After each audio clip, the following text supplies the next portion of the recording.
Have you ever tried to learn something new? I mean, anything, like passing your driving test or maybe mastering an instrument, and just felt totally overwhelmed? Well, today, we're going to break down two really powerful mental tools that can help you conquer that exact feeling. And honestly, learn just about anything. We've all been there, right? Whether it's your very first time behind the wheel, or you're picking up a guitar, or just cramming for a huge exam, that feeling, that mix of excitement and straight up anxiety is pretty much universal. It's that little voice in your head going, I really want to do this, and another one screaming, but what if I mess it all up? So, how do we deal with that? Today, we're looking at two incredible techniques that tackle this challenge from totally different angles. First up, we've got mindfulness, which is all about finding your calm and focus in the present moment. And then we'll jump into manifestation, which is all about building confidence and motivation for the future you're trying to create. Okay, let's dive right into our first tool. This one is all about training your brain to pay attention to the here and now. So what even is mindfulness? At its core, it's actually pretty simple. It's the practice of paying full attention to what's happening right this second. Your thoughts, the feeling of your hands on the steering wheel, the sounds around you. But here's the key. You do it without judging any of it as good or bad. It just is. And this classic definition from Dr. John Kabat-Zinn, the guy who really helped bring mindfulness into the mainstream, just nails it. The most important words here, on purpose and non-judgmentally. It means you're actively choosing where to put your focus, and you're giving yourself a break from all that harsh self-criticism. And it's so important to remember, this isn't some vague, abstract idea. It's a real, practical skill for training your brain. Health experts, even the NHS, recommend it. By cutting through all that mental noise and worry, mindfulness helps you stay focused and calm, which, let's be honest, is the perfect headspace for learning something new and complicated. All right, let's switch gears to our second tool. Now we're going to see how this builds on mindfulness by shifting our focus from the present moment to the future that we actually want to create.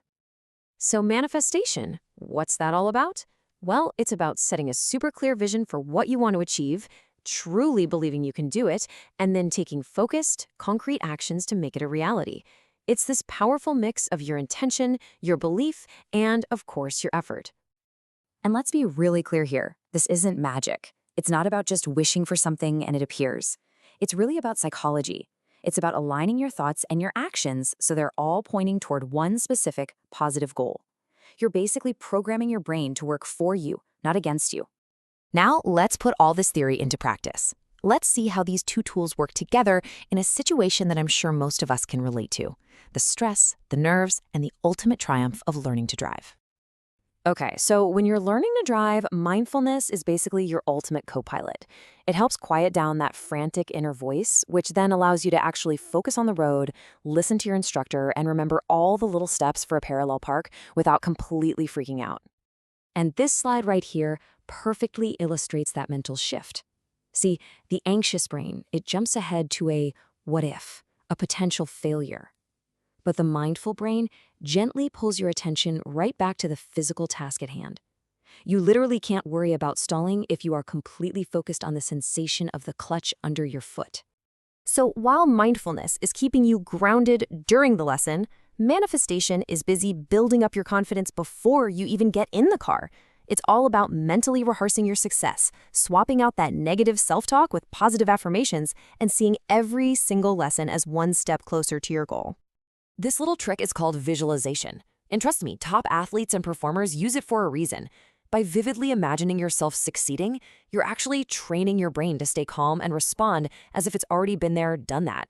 It just completely reduces that fear of the unknown and builds real, genuine self-belief.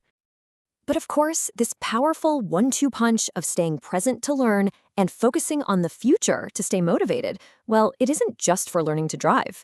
You can apply this to pretty much any skill you can think of. I mean, just look at how versatile these tools are. An athlete uses mindfulness to get in the zone and ignores the crowd, while using manifestation to visualize that game-winning shot. A musician uses mindfulness to focus on each note and manage stage fright, and manifestation to mentally rehearse a flawless performance. Even a student can use mindfulness to concentrate during a study session and manifestation to stay motivated by picturing that A+. And this is not just some nice idea. Get this. In one famous study, basketball players who only visualized making free throws improved their accuracy by 23%. That's almost as much as the players who are out there physically practicing every single day. It's just a powerful reminder of how much our mental game impacts our ability to learn. So, the best way to think about these two is as a team. They don't fight each other, they're totally complementary. Mindfulness grounds you right here in the present, so you can actually absorb information and do the task. And at the same time, manifestation inspires you with a clear vision of the future, giving you the confidence and the drive to just keep going. Ultimately, when you combine these tools, you're doing so much more than just learning a new skill. You're actually building a calmer, more resilient, and way more confident mindset that you can apply to any challenge life throws at you. So, really, the only question left is, what new skill are you going to master now?